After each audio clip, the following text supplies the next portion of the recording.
సోనమ్ వాంగ్చుక్ ఈ పేరెప్పుడైనా విన్నారా? ఈరోజు మనం ఈ అసాధారణ వ్యక్తి గురించే పూర్తిగా తెలుసుకోబోతున్నాం. మనందరికీ 3 ఇడియట్స్ సినిమా బాగా గుర్తుండే ఉంటుంది కదా. అందులో ఆ ఫున్సుక్ వాంగుడు ఆ పాత్రకు నిజ జీవితంలో స్ఫూర్తిగా నిలిచిన వ్యక్తి ఈయనే, సోనమ్ వాంగ్చుక్.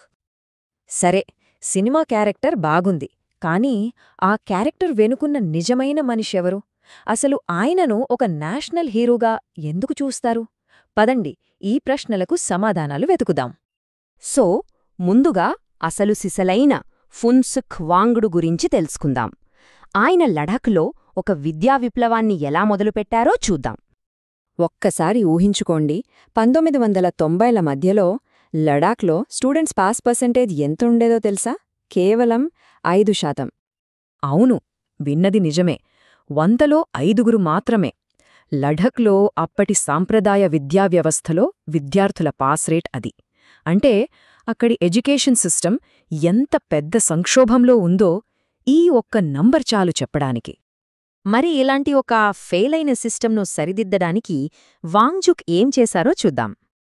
సమస్య ఎక్కడుందంటే, పాత సిస్టమంతా బట్టీ పద్ధతి, వాళ్ల జీవితాలకు ఏమాత్రం సంబంధం లేని సిలబస్. వాంగ్చుక్ దీనికొక పరిష్కారం చూపించారు. అదే సెక్మాల్. ఇక్కడ ప్రాక్టికల్ స్కిల్స్కి, వాళ్ల ప్రాంతానికి అవసరమైన చదువుకి ప్రాధాన్యత ఇచ్చారన్నమాట. సెక్మాల్ అంటే students educational and cultural movement of Ladakh. దీన్ని 1988లో స్థాపించారు. దీని వెనకున్న సింపుల్ ఐడియా ఏంటంటే, స్టూడెంట్స్కి ప్రాక్టికల్గా చేసి నేర్చుకునేలా విద్యను అందించడం. దీని ఇంపాక్ట్ ఎంత పెద్దదంటే, ప్రభుత్వం, కమ్యూనిటీ అంతా కలిసి ఆపరేషన్ న్యూ హోప్ అని మొదలుపెట్టారు. పాస్ పర్సెంటేజ్లు అమాంతం పెరిగాయి. అంతటితో ఆగకుండా ఆయన ఏకంగా HIAL అంటే యూనివర్సిటీ ఆఫ్ ద మౌంటైన్స్ ను కూడా స్థాపించారు. సరే, ఇది ఎడ్యుకేషన్.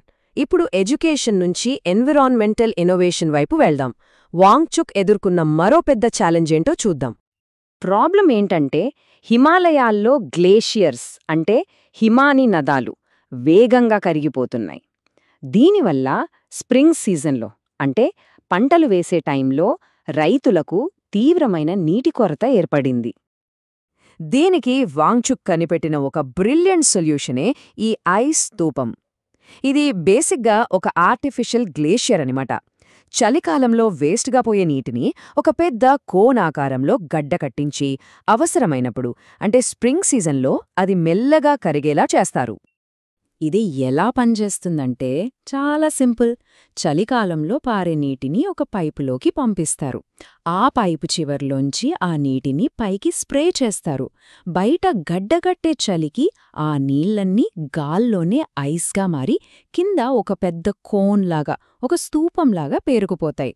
ఇక ఎండలు మొదలవ్వగానే ఈ ఐస్ స్తూపం మెల్లగా కరుగుతూ పంటలకు అవసరమైన నీటిని అందిస్తుంది. ఎంత సింపుల్, ఎంత బ్రిలియంట్ ఐడియా కదా. Okay, education, environment. ఇప్పుడు వాంగ్చుక్ పోరాటంలో మరో కొత్త యాంగిల్ చూద్దాం. తన ప్రాంతం కోసం ఆయన చేస్తున్న ప్రస్తుత ఉద్యమం గురించి తెలుసుకుందాం. మనకు తెలిసిందే, 2019లో లడాక్ ఒక యూనియన్ టెరిటరీగా మారింది. అయితే ఇప్పుడు వాంగ్చుక్ లడాక్కి రాష్ట్ర హోదాతో పాటు రాజ్యాంగపరమైన రక్షణలు కావాలని డిమాండ్ చేస్తూ ఒక పెద్ద ఉద్యమానికి నాయకత్వం వహిస్తున్నారు. వాళ్ళడుగుతున్న వాటిలో ముఖ్యమైనది 6th షెడ్యూల్. అదేంటి అంటే, ఇది రాజ్యాంగంలో ఉన్న ఒక ప్రొవిజన్. ఇది గిరిజన ప్రాంతాల భూమిని, వాళ్ల కల్చర్ని, పర్యావరణాన్ని బయటివాళ్ల దోపిడీ నుంచి కాపాడటానికి వాళ్లకే కొన్ని ప్రత్యేక అధికారాలు ఇస్తుంది. ఈ డిమాండ్ సాధించడం కోసం ఆయన ఏం చేస్తున్నారంటే, ప్రజా ఉద్యమాలను ముందుండి నడిపిస్తున్నారు, నిరాహార దీక్షలు చేస్తున్నారు, లడాఖ్లో ఇండస్ట్రియలైజేషన్ పేరుతో పర్యావరణాన్ని నాశనం చెయ్యొద్దని గట్టిగా పోరాడుతున్నారు. సరే, ఇప్పటిదాకా ఆయన చేసిన పనులన్నింటినీ ఒక్కసారి కలిపి చూద్దాం.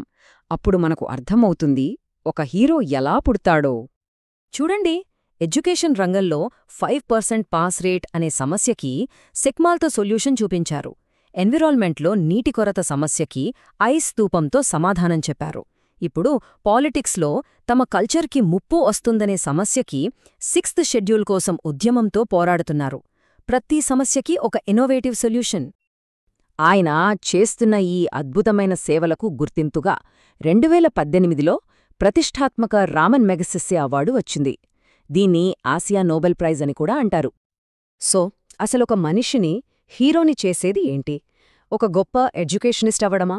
లేకపోతే ఒక లైఫ్ సేవింగ్ ఇన్నోవేటర్ అవ్వడమా? లేదా ఒక ధైర్యమైన యాక్టివిస్ట్ అవ్వడమా?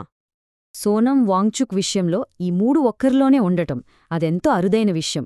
అదే ఆయన్ని నిజమైన హీరోని చేసింది. చివరగా సోనం వాంగ్చుక్ కథ మన ముందు ఒక ప్రశ్నను ఉంచుతుంది.